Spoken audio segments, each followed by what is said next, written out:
Stu is the most charismatic, my favorite Ghostface ever. The Ghostface you want to have a beer with. And they just announced Scream 7, Matthew Lillard is coming back. Yeah, that's right. He says he'll be back, and he did come back. Billy sort of took advantage of him, man.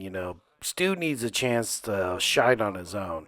And the only problem, story wise, with like Matthew Lillard, Stu coming back is he sort of died. But that's it, is that automatic death? And you can't even tell. There's a bunch of sparks. He could have slipped out, right? Like, even in modern day, like, a new flat screen TV isn't going to kill you. The kids don't even get why a big TV would kill you anyway nowadays. Because in the original Scream 3 script that they should have done instead of the bullshit they did, Stu was supposed to be alive. So they definitely flirted with the idea that Stu could have lived through that. Alright, so let's talk about it. A couple of theories about if Stu lives or not.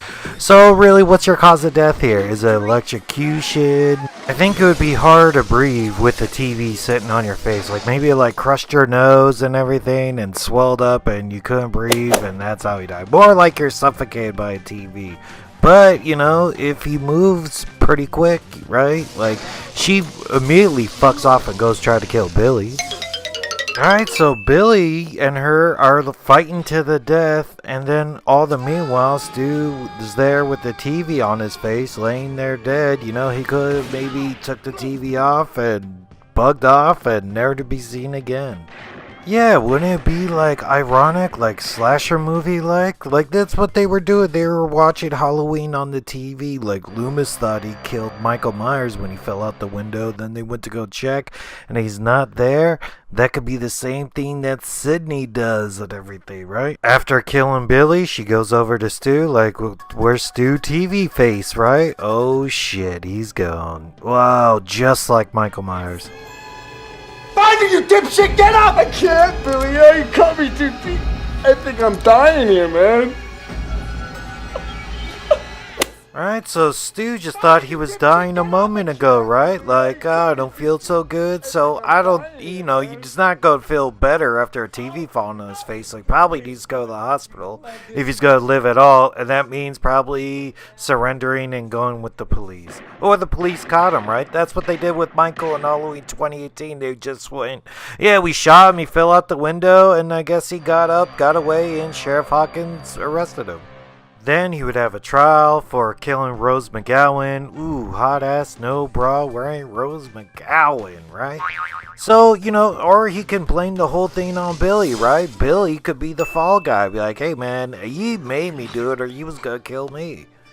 Right? Billy's whole plan was to have Stu as the fall guy anyway, according to Scream 3. It would just work the opposite way. Stu's gonna blame Billy as the fall guy.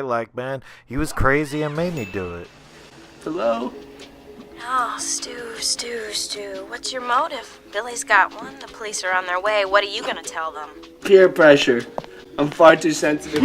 You know what they could do, right? Maybe Stu just does his time. Maybe, how long has it been? About 20, 25 years and everything? Maybe he gets 25 years or gets off with good behavior. Gets out like in Psycho 2. Yeah, Psycho 2. Like Norman Bates, they let him out and everybody thought he was still crazy, but he wasn't. But the town sort of thought he was crazy, so it drove him to kill again. That's what it could be, right? Everybody still remembers Scream. And then maybe a couple of two new killers come up, or they just think it's a killer at the time, but new killings are happening.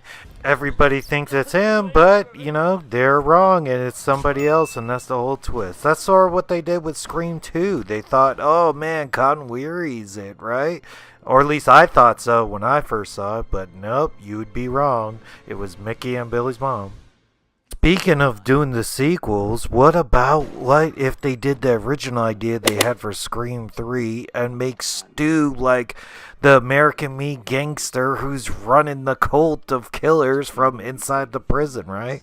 That would be sort of very cool too. It's sort of like Stu's inside running it, sort of like Hannibal Lecter and Buffalo Bill, or oh man, that'd be a cool idea too. What if he's helping them try to catch the new killers, right? And then you can have a nice face to face with Sydney and Stu again, in a jail setting. What if Stu does turn good guy and works with the police like he wants to catch the killer and they like would kick some time off him? Maybe you get conjugal visits, like, get a hooker or something. I don't know. Maybe Stu could help him out. Maybe he had like a pen pal marriage girl, like living on the outside, right? Or, he's finally gay and just admits it and is gay in prison. Stu could redeem himself, right? He was just a piece of shit co-killer in the first one, and he actually turns good guy and turns in state evidence and helps the police catch this new guy, right? That would be super cool. I would love it. Or he could just be dead as shit still, right? No change. Did you really call the police? You bet your sorry ass I did. My mom and dad are gonna be so